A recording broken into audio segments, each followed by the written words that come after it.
Welcome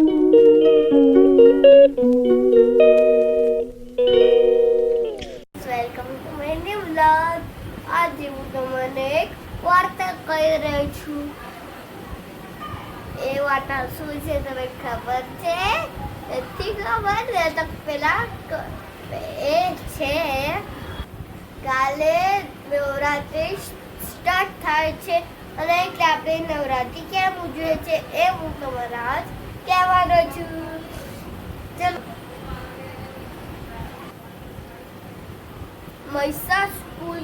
Mahishasur કરીને એક રાક્ષસ હતો.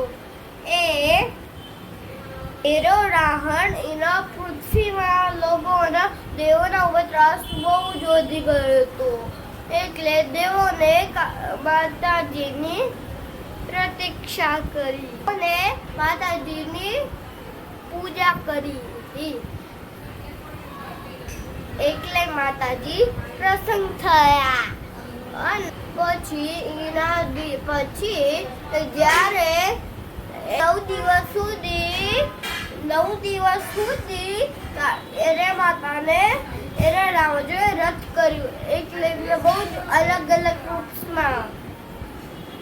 એટલે 9 દિવસ સુધી આપણે માતાજીની પૂજા કરીએ છીએ.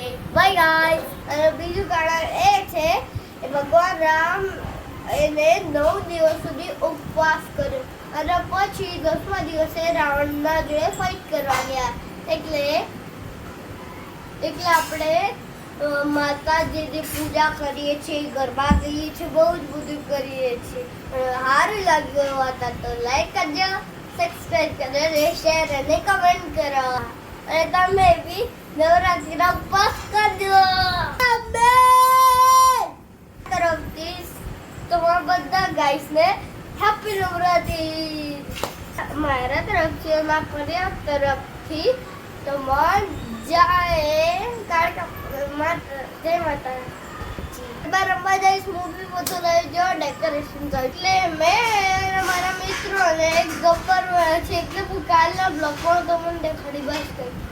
એટલે હું ગરબા રમવા જઈશ અને એ બી પછી મારો જે પતિ હશે એટલે મારા પપ્પા. Bye guys, good night. આ મારો મિની બ્લોગ છે. ભાઈ હું લાંબા બ્લોગ